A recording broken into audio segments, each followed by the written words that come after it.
मुल्तान के अंदर सैलाब ने इंतहा सैलाब तबाही मचाई हुई है और मुल्तान के अंदर आने वाले जो दरिया हैं वो चनाब, झेलम और रावी का पानी। अब सुनने में आया कि इंडिया फिर अभी एग्रेशन उसने कर दिया, अभी जारियत की है और मजीद पानी चनाब के अंदर भी छोड़ा गया है, सुतलज के अंदर भी छोड़ा गया है, रावी के अंदर भी छोड़ा गया है।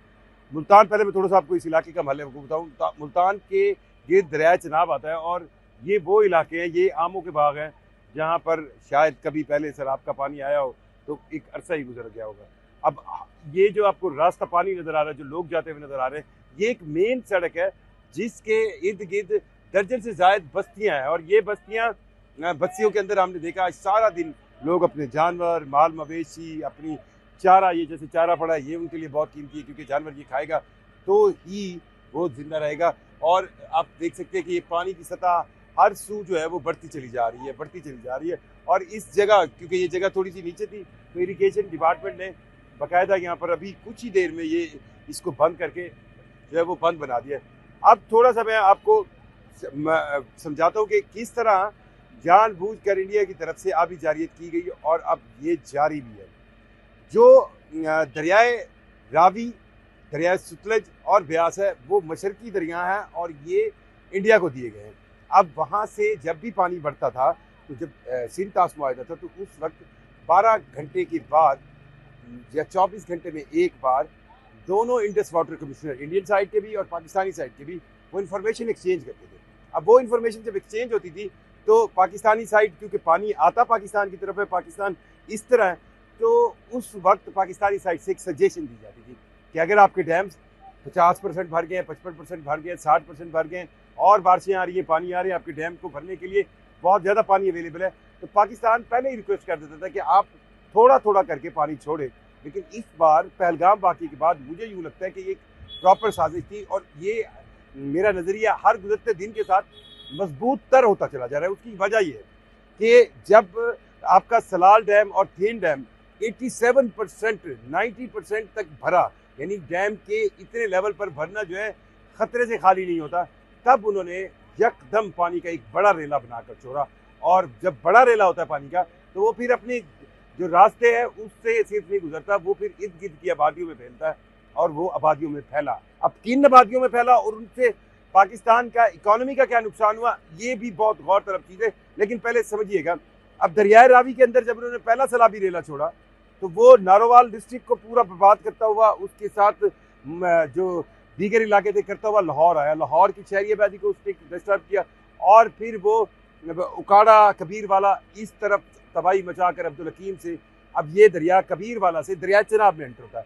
चनाब में उन्होंने ऑलरेडी एक बहुत बड़ा रेला छोड़ा हुआ था, उसने पहले गुजरात और फिर झंग के ज़िला में, फिर चिन्योट के इलाके में, शोरकोट में ये सारी तबाही मचाता हुआ ये रेला जब मुल्तान पहुंचा तो अब ये मुल्तान का हाल है। और तरीमू जो हेड है, जो झंग का ज़िला है, वहाँ पर झेलम का दरिया भी चनाब में मिलता है और ये बहुत बहुत सालों पहले शायद ऐसा हुआ हो कि रावी दरिया का कोई सैलाबी रेला चनाब में आके मिले, क्योंकि रावी दरिया का बिल्कुल एंड जो है, रास्ता जो है वो कबीर वाला से मुल्तान में दरिया चनाब में होता है। अब ये कई दहाइयों बाद ऐसा हुआ है कि रावी दरिया से 1.25 लाख, 1,20,25,000, 1,25,30,000 तक का क्यूसिक का पानी का रेला अब चनाब में मिला है। तो चनाब ने अब आगे तबाही मचानी शुरू की।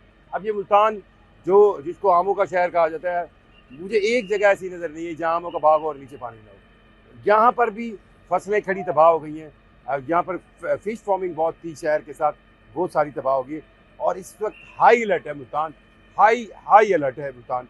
अब आप देखिए, ये पहला रेला था जिसने तबाही मचाई और फिर क्या हुआ, सलाल डैम से आज से 3 रोज़ पहले इंडिया ने फिर एक रेला जो है चनाब में छोड़ दिया और अब ये बताया जा रहा है कि सुतलज, हाँ दरिया सुतलज का मैं जिक्र करना भूल गया कि दरिया सुतलज जब पाकिस्तान में एंटर होता है तो ये कसूर गंडापुर के इलाके से एंटर होता है, इसने वहाँ पर तबाही मचाई और फिर ये दरिया सतलज जो है बहावल नगर इधर तबाही मचाता हुआ ये भी अब चनाब में ही आकर मिलेगा। पानीनट एक ऐसी जगह है जो 5 दरिया ये मिल जाते हैं, यानी सारे दरिया मिलकर सिंध में चले जाते हैं। अभी सिंध सूबे के अंदर जो है सैलाबी सूरत बड़ी गंभीर होने का पूरा अंदेशा है, क्योंकि अंदेशा बड़ी गलत होगा जो काम हो रहा है।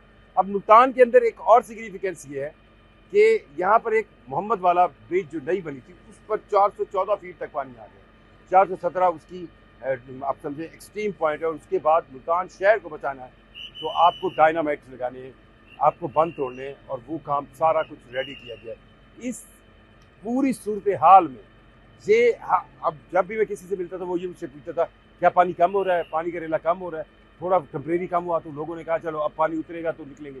लेकिन अब फिर इंडिया की तरफ से एक और बड़ा पानी का रेला चनाब में छोड़ा गया है, सतलुज में भी छोड़ा गया और रावी में भी छोड़ा गया, और ये सारे पानी मिलके फिर तबाही मचाएंगे पाकिस्तान के अंदर। ये वो कहते हैं ना, गंदा पड़ोसी नहीं होना चाहिए। गंदा पड़ोसी तो बिल्कुल ही नहीं होना चाहिए, आपके साथ कोई भी हो, पर गंदा पड़ोसी नहीं होना चाहिए। जिस तरह का गंदा पड़ोसी इंडिया साबित हो रहा है। आप यहाँ पर लोगों के हजारों लाखों 25 लाख के करीब लोग बेघर हो चुके हैं। पाकिस्तान की इकोनॉमी जो कि एग्रीकल्चर ज़राअत बेस्ड है वो सारी तबाह हो चुकी है। और कौन सी इलाके में अब शुरू हो रावी से, नारोवाल डिस्ट्रिक्ट, गुजरात हो, सियालकोट हो, गंडा सिंह से मुतासर होने वाला कसूर हो, फिर अब झंग आ जाए, फिर अब चिन्योर जिला आ जाए। ये वो सारे इलाके हैं जो पाकिस्तान के अंदर होने वाली चावल जो है, चावल की फसल जिसको धान कहते हैं, उसका 70% से ज़्यादा, आला नस्ल की चावल का 70% से ज़्यादा प्रोड्यूस करती है। और ये चावल सारा ही ऑलमोस्ट एक्सपोर्ट क्वालिटी का है। अब जब अमेरिका की तरफ से इंडिया के ऊपर टैरिफ लगा 50%, तो ये कहा जा रहा था क्योंकि इंडिया की अपनी जो एक्सपोर्ट्स थी अमेरिका को, उसमें 28% एक्सपोर्ट, 28% जो इंडियन एक्सपोर्ट टू अमेरिका है वो चावल थी, राइस था। अब जब ये 50% टैरिफ लगा तो वो राइस की प्राइस डेफिनेट महंगी होनी थी, तो उसकी जगह पे पाकिस्तानी चावल, और पाकिस्तानी चावल जायके में भी बहुत अच्छा है, खुशबू में बहुत अच्छा है, वो जाना था। तो अब ये लगता है कि ये वाकई बाकायदा प्लान था कि इन्होंने वो पूरा इलाका जिस पर चावल की, धान की फसल थी, खत्म हो गया। और सिर्फ यही नहीं, मकई की फसल, गन्ने की फसल, ये सारी तबाह हो चुकी है लाखों एकड़ पर।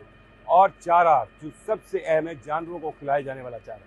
लोग वक्ती तौर पर जो देहाती इलाके होते हैं, जो आपकी ये रूरल साइड होती है, वहाँ पर लोगों का गुजर बसर, लोगों का सब कुछ जो है वो जानवर होते हैं, वो अपनी जान से ज़्यादा जानवर को बचाते हैं। इस वक्त लोग इन जानवरों को किसी तरह जिंदा बचा के बाहर तो ले आए, पर उनको खिलाने के लिए चारा कहाँ से लाएंगे, क्योंकि चारा तो सारा खत्म हो गया। और अगर ये पानी बैठ भी जाए तो नया चारा उगाने में 3 महीने लगेंगे। चारे की कीमतें 100% तक बढ़ी है।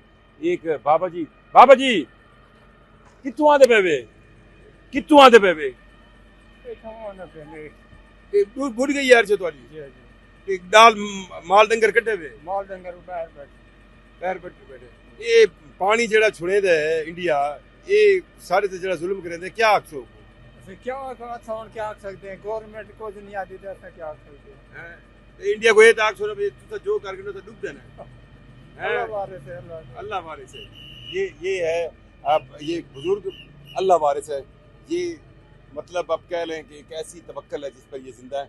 बहरहाल ये याद रखिएगा, अगर आप पाकिस्तान के अंदर उन गरीब लोगों को टारगेट कर रहे हैं जो सिर्फ 2 वक्त की रोटी खाते हैं, तो ऐसे गरीब बहुत से इंडिया में, इससे फ़ायदा कोई नहीं होना। सो मैं एंड यही करूँगा, आपके साथ बहुत कुछ होना चाहिए, गंदा पड़ोसी नहीं।